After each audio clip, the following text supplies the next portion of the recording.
베드로후서 3장 1절에서 9절 말씀이야.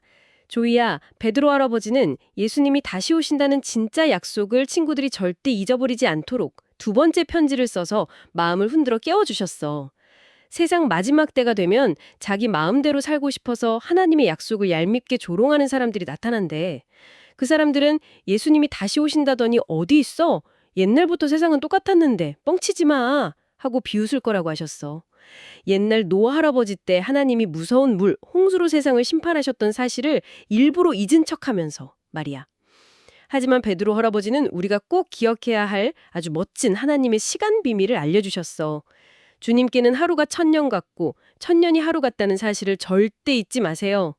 사람들은 왜 이렇게 안 오셔? 늦으시는 거 아니야? 하고 투덜거리지만 사실 우리 예수님은 게을러서 늦으시는 게 절대 아니야. 아직 예수님을 모르는 친구들이 한 명이라도 멸망하지 않고 모두가 잘못을 뉘우치고 하나님 품으로 돌아오기를 아주 오래오래 참고 기다려주시는 엄청난 사랑 때문이란다. 하루가 1000년 같고 1000년이 하루 같다. 와, 정말 듣기만 해도 압도되는 이야기죠. 지금 이 이야기를 곁에서 함께 듣고 계신 부모님들, 그리고 우리 친구들, 만약 이 말씀이 진짜라면 말이죠. 네. 우리가 이 세상을 바라보는 시간의 기준, 그 시계 자체가 완전히 뒤집히는 셈이거든요. 그렇죠. 우리의 째깍거리는 시계랑은 차원이 다른 거니까요. 맞습니다. 방금 조엘 할아버지가 들려주신 이야기 속에는 우리가 왜 이렇게 기다림을 힘들어하는지, 그리고 왜 하나님은 당장 세상을 끝내지 않으시는지에 대한 아주 놀라운 비밀이 숨어 있습니다. 맞아요. 오늘 우리가 깊이 파헤쳐볼 주제가 바로 그 답답할 정도의 기다림입니다. 사실 우리는 무언가를 기다리는 걸 정말 힘들어하잖아요. 3초만 늦게 떠도 답답해서 새로 고침을 마구 누르거든요. 저도 그럴 때가 많습니다. 다들 공감하실 거예요. 우리 친구들은 어떨까요? 막 크리스마스 이브에 산타 할아버지 기다리느라 잠 못 이룰 때 있잖아요. 네, 눈 똘망똘망하게 뜨고 기다리죠. 아니면 부모님이 우리 주말에 놀이공원 가자 이렇게 약속하셨을 때 월요일부터 금요일까지 그 며칠이 마치 몇 년처럼 길게 느껴지지 않나요? 맞습니다. 도대체 주말은 언제 오는 거야 하면서 매일 달력만 쳐다보게 되거든요. 네, 진짜 달력이 뚫어지게 보게 되죠. 그렇게 기다리는 자에게 시간은 유독 느리게 흐릅니다. 그런데 오늘 베드로 할아버지의 편지를 보면요. 우리가 느끼는 이런 조급함과는 전혀 다른 아주 기묘한 상황이 벌어져요. 기묘한 상황이요? 네. 약속을 애타게 기다리는 사람들도 있지만 반대로 그 기다림의 시간을 아주 얄밉게 비웃으면서 봐라, 아무 일도 안 일어나잖아. 이렇게 조롱하는 사람들이 등장하거든요. 아까 편지 내용에 나왔던 그 거짓 교사들 말씀하시는 거죠? 정확합니다. 근데 솔직히 우리 친구들 입장에서는 교사라고 하면 학교에서 바른 길을 가르쳐 주시는 좋은 선생님이 딱 떠오를 텐데 이 사람들은 도대체 어떤 사람들인가요? 선생님이 막 거짓말을 한다는 건가요? 아주 예리하고 중요한 질문입니다. 여기서 말하는 거짓 교사는 우리에게 유익한 것을 가르쳐주는 분들이 절대 아니에요. 오히려 정반대죠. 정반대라면 나쁜 걸 가르친다는 건가요? 네, 쉽게 비유를 해볼게요. 어떤 어른이 우리 친구들에게 다가와서 야, 충치 같은 건 세상에 없어. 매일 사탕만 10개씩 먹고 양치질은 절대 하지 마. 치과 의사 선생님들이 다 거짓말하는 거야. 이렇게 가르치는 것과 같아요. 와, 사탕 10개라니. 당장 들을 때는 엄청 달콤하겠네요? 그렇죠. 달콤하게 들리지만 사실은 아이의 일을 다 썩게 만드는 아주 위험하고 나쁜 어른인 거죠. 진짜 큰일 날 소리네요. 이 거짓 교사들이 딱 그랬습니다. 하나님의 심판 같은 건 없어. 네 마음대로 욕심 부리면서 나쁜 짓 하고 살아도 아무 문제 없어 하면서 사람들을 속이고 있었던 거예요. 와, 진짜 끔찍한 사람들이네요. 당장은 편하고 달콤하게 들려도 결국은 파멸로 이끄는 거잖아요. 근데 제가 정말 이해가 안 가는 건 이 거짓 교사들의 논리예요. 어떤 부분이 제일 이해가 안 가시나요? 어제도 해가 떴고 오늘도 해가 떴으니 세상은 절대 안 변해. 끝나는 날은 없어. 이렇게 주장했다면서요? 네, 아주 당당하게 그렇게 외쳤죠. 이건 마치 일기예보에서 엄청난 태풍이 온다고 막 경고를 하는데 창밖을 쓱 내다보고는 어제도 맑았고 지금도 햇빛 쨍쨍한데 무슨 태풍이야. 난 우산 안 챙길 거야. 하고 우기는 거랑 똑같지 않나요? 와, 정말 정확한 비유입니다. 눈앞에 당장 보이는 맑은 하늘만 믿고 거대한 폭풍을 무시하는 어리석음이죠. 그러니까요. 그런데 더 심각한 건요.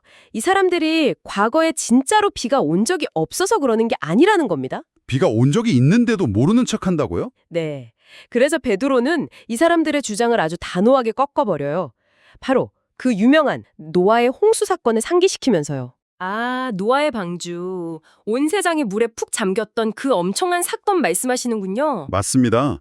세상에 한 번도 변한 적이 없다고 우기는 사람들에게 그 하나님의 말씀으로 세상이 창조되었고 또한 사람들의 죄 때문에 온 세상이 물로 심판을 받았던 명백한 역사적 사실이 있다고 쾅 일깨워주는 겁니다. 그렇구나. 그럼 무서운 심판이 진짜로 있었잖아요. 그런데 거짓 교사들은 그 무서운 진실을 일부러 잊은 척하고 있었습니다. 일부러 잊은 척했다. 이 말이 참 마음에 와닿네요. 진짜로 몰라서가 아니라 자기가 믿기 싫으니까 기억 속에서 싹 지워버린 거군요. 정확합니다. 이거 약간 그거 같아요. 부모님이 너 숙제 안 하면 주말에 게임 금지야 라고 분명히 말씀하셨거든요. 네, 아주 단호하게 말씀하셨겠죠? 근데 주말이 딱 되니까 눈을 꼭 감고 귀를 꽉 막으면서 안 들려요. 엄마가 그런 말 한 적 없잖아요. 하고 생떼를 쓰는 아이의 모습이 겹쳐 보여요. 그 심리 상태와 완벽하게 일치합니다. 진실을 직면하는 순간 자신들의 죄악된 삶에 브레이크를 밟아야 하거든요. 아, 브레이크 밟기가 싫은 거군요. 네. 노아 시대에 홍수가 있었다는 건 심판이 실제하는 가장 강력한 징조잖아요. 그걸 인정해버리면 더 이상 마음대로 욕심을 채우며 살 수 없게 되니까 아주 의도적으로 기억 상실증에 버린 척하는 것이죠. 가만 생각해보니 이거 정말 소름이 돋네요. 단지 성경이 믿어지지 않아서 의심하는 게 아니라요. 네. 내 마음대로 살고 싶어서, 내가 짓고 싶은 죄를 막 계속 짓고 싶어서 진실을 발로 뻥 차버리는 거였다니요. 맞습니다. 아주 악의적인 행동이죠. 그렇다면 이 사람들이 하나님의 약속을 조롱할 때 그 마음속은 절대 평안한 게 아니었을 것 같아요. 오, 어떤 마음이었을 것 같나요? 오히려 불안감으로 가득 차 있었을 것 같아요. 심판은 없어. 절대 안 와. 라고 막 크게 소리치는 것 자체가 진짜로 오면 어떡하지? 하는 두려움을 감추기 위한 발버둥처럼 보이거든요. 그 이면을 아주 예리하게 꿰뚫어 보셨습니다. 여기서 성경 원어인 헬라어라는 옛말 언어를 짚고 넘어가면 참 좋은데요. 이들의 행동을 묘사하는 아주 무거운 비밀 단어 하나를 발견할 수 있습니다. 비밀 단어요? 어떤 단어인가요? 오늘 말씀 3절에 등장하는 조롱하는 사람들, 이걸 헬라어로는 바로 엠파이케테스라고 합니다. 엠파이케테스? 왠지 발음부터가 굉장히 차갑고 날카로운 느낌이 드네요. 그렇죠. 느낌이 오시나요? 이 단어가 정확히 어떤 뉘앙스인가요? 그냥 놀이터에서 친구들끼리 메롱, 너 달리기 엄청 느리다 하면서 짓궂게 장난치는 그런 수준을 말하는 건 아닐 것 같은데요. 전혀 다릅니다. 이 단어는 가벼운 장난이나 농담이 아니에요. 하나님의 거룩하고 소중한 약속을 고의로 깎아내리고 짓밟으면서 비웃는 아주 무섭고 악의적인 행동을 뜻합니다. 와, 정말 끔찍하네요. 진실을 말하는 사람을 바보 취급하고 약속을 기다리는 사람들의 마음을 갈기갈기 찢어넣는 거친 조롱이죠. 앞서 말씀하신 것처럼 이 엠파이케테스가 이렇게 악착같이 조롱하는 목적은 단 하나입니다. 아까 말했던 그 자기가 짓고 싶은 죄를 계속 지으려는 그거요? 맞습니다. 심판의 날이 없어야 자기들이 마음 놓고 나쁜 짓을 계속할 수 있으니까요. 와, 자신의 죄를 정당화하려고 하나님의 약속을 거짓말이라고 소리치다니 그 마음속이 얼마나 어둡고 망가져 있는지 확실히 알 것 같아요. 정말 안타까운 일이죠. 그런데 전문가님, 여기서 정말 거대한 의문이 하나 생깁니다. 어떤 의문이시죠? 이렇게 엠파일테스들이 판을 치면서 대놓고 하나님을 무시하고 약속을 조롱하잖아요. 근데 하나님은 왜 가만히 계시는 걸까요? 왜 당장 벌을 내리지 않으시느냐? 네. 저 같으면요, 누가 제 약속을 비웃고 저를 바보 취급하면 당장 화가 나서 내가 여기 있다. 진짜 심판이 뭔지 보여줄게. 하면서 하늘에서 막 번개라도 내리쳤을 텐데요. 인간적인 시각에서는 너무나 당연한 의문입니다. 우리의 시간표 안에서는 도무지 이해할 수 없는 하나님의 침묵이니까요. 하지만 바로 이 지점에서 베드로 할아버지가 말한 하나님의 시간 비밀이 작동합니다. 아, 처음에 말씀하셨던 그 시간 비밀이요? 네, 주님께는 하루가 1000년 같고 1000년이 하루 같다는 그 영원한 시각 말입니다. 하나님이 가만히 계시는 것처럼 보이는 이유는 능력이 없으시거나 화가 나지 않으셔서가 절대 아닙니다. 그럼 무슨 이유 때문인가요? 그 해답이 오늘 우리가 열어볼 두 번째 헬라어 비밀 단어에 숨어 있습니다. 말씀 구절에 보면 오직 주께서는 너희를 대하여 오래 참으샤라고 되어 있죠. 이 오래 참으신다를 헬라어로는 마크로디나오라고 합니다. 마크로디메오. 마크로. 이건 왠지 익숙한데요? 들어보셨나요? 우리가 마이크로가 아주 작은 거라면 마크로는 엄청나게 크고 멀고 거대하다는 뜻 아닌가요? 정확합니다. 마크로가 멀리라는 뜻인 건 아주 완벽하게 맞추셨습니다. 그럼 마크로디메오는 그냥 엄청 길게 줄을 서서 지루하게 기다린다. 이런 뜻인가요? 아닙니다. 거기서 뒤에 붙은 디모스라는 단어가 아주 핵심이에요. 이 디모스는 화, 진노, 끓어오르는 분노를 뜻하거든요. 분노요? 네, 그러니까 마크로디메오를 글자 그대로 번역하면 분노를 멀리 미루둔다는 뜻이 됩니다. 분노를 저 멀리 밀어둔다고요? 갑자기 머릿속에 번쩍하고 떠오르는 장면이 있어요. 어떤 장면이죠? 우리 부모님들 마트나 식당에서 아이들이 막 통제 안 되고 바닥에 드러누워서 생떼를 쓸 때 있잖아요. 정말 당황스러운 순간이죠. 그때 부모님들 속에서는 정말 화가 머리끝까지 화산처럼 폭발하기 일보 직전이거든요. 네, 속이 부글부글 끓죠. 근데 당장 아이에게 소리 지르고 혼내는 대신에 꽉 쥔 주먹을 부들부들 떨면서 눈을 질끈 감으시잖아요. 그리고 아주 깊은 한숨을 후 하고 내쉬면서 마음속의 불길을 꾹 억누르시죠. 맞습니다. 그게 바로 분노를 멀리 밀어두는 거잖아요. 와, 정말 완벽한 비유입니다. 부모님이 아이에게 당장 화를 내고 벌을 줄 힘이 없어서 꾹 참는 게 아니잖아요. 그렇죠. 힘은 어른이 훨씬 세죠. 아이를 너무나 사랑하기 때문에 정당하게 낼 수 있는 화를 스스로 삼키고 아이가 진정하고 스스로 잘못을 깨달을 때까지 묵묵히 기다려주는 겁니다. 사랑하니까 참는 거군요. 네.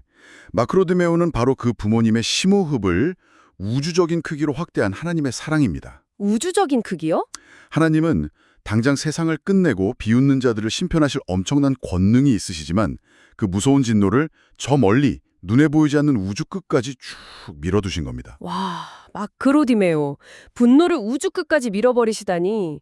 하나님은 그냥 시간 감각이 없어서 느긋하게 누워 계신 게 전혀 아니었네요. 전혀 아니죠. 우리가 잘못을 깨우칠 때까지 입술을 꽉 깨물고 끓어오르는 화를 억지로 삼키시면서 애타게 인내하시는 아주 적극적이고 고통스러운 기다림이었네요. 맞습니다. 고통스러운 기다림이죠. 이 마크로디메오의 사랑 덕분에 저도 그리고 지금 이 방송을 듣고 있는 우리 친구들도 또 부모님들도 모두 구원받을 기회를 얻게 된 거잖아요. 그렇죠.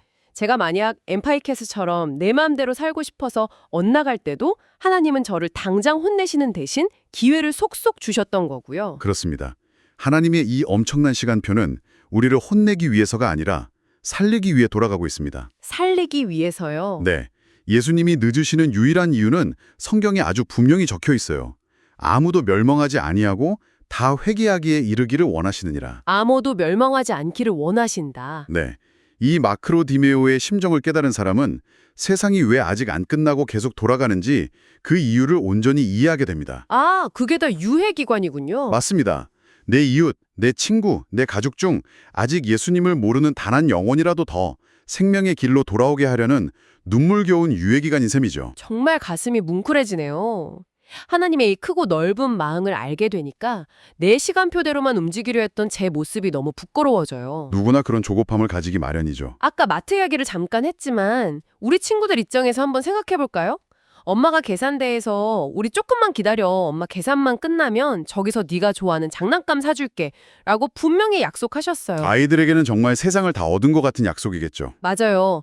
그런데 엄마는 그 약속을 지키기 위해서 지금 그 복잡한 계산대에서 열심히 줄을 서서 지갑을 열고 계신 건데요. 네. 못하는 거예요. 엄마 바지가랑이를 붙잡고 엄마 거짓말쟁이. 안 사줄 거잖아. 당장 내 손에 안 들어왔으니까 엄마는 약속 안 지킨 거야. 하고 징징거리며 바닥에 뒹굴 때가 있잖아요. 아유, 상상만 해도 진땀이 나네요. 내 시간표대로 내가 원하는 1분 1초 안에 빨리 안 이루어진다고 엄마의 진짜 사랑을 오해하고 막 투덜거리는 거죠. 우리가 예수님 왜 안 오시지? 진짜 오시는 건 맞아?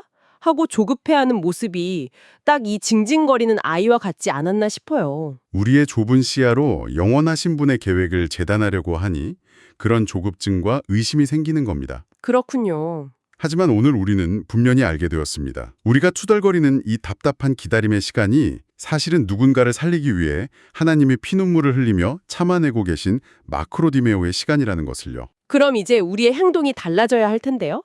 내일 당장 유치원이나 학교, 직장에 갔을 때 엠파이케테스처럼 하나님의 약속을 막 비웃고 우리를 바보 취급하는 친구를 만난다면 어떻게 해야 할까요? 같이 막 화내고 싸워야 할까요? 아닙니다. 절대 싸우면 안 되죠. 그럼 어떻게 하죠? 그 친구를 향해 분노하는 대신에 우리도 하나님의 마음을 품어야 합니다. 아, 하나님이 바로 너를 구원하시기 위해 세상의 끝을 미루고 우주 끝까지 분노를 미뤄두셨구나. 네가 돌아오기를 기다리고 계시는구나 라는 것을 기억하면서요. 아, 기억하면서. 우리도 그 친구를 위해 기도하고 끝까지 사랑으로 기다려주는 겁니다. 바로 그거네요. 하나님의 조급하지 않은 기다림의 시간에 우리도 기쁨으로 동참하는 거군요. 하나님이 널 기다려주셨듯이 나도 널 기다려줄게 하면서요. 맞습니다. 바로 그 마음입니다. 자, 말씀을 함께 듣고 계신 부모님들, 그리고 우리 친구 여러분, 여러분은 오늘 이 깊은 시간 끝에서 무엇을 결심하셨나요?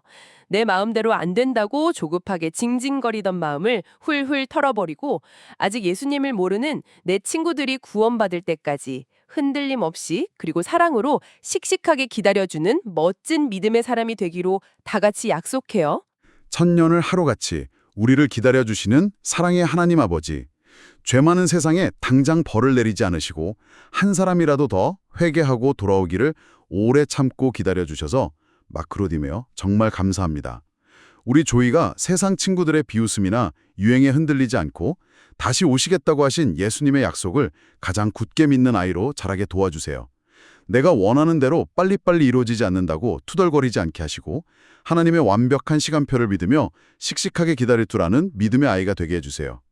하나님의 기다리시는 마음을 알아서 아직 예수님을 모르는 유치원과 학교 친구들에게 기쁜 소식을 전하는 예쁜 입술이 되게 해주세요. 나를 끝까지 기다려주신 예수님의 이름으로 기도합니다. 아멘. 우리 조이, 오늘은 하나님 저를 오래 참아주셔서 감사합니다 하고 하늘을 향해 크고 씩씩하게 외쳐보는 사랑 가득한 하루를 보내렴.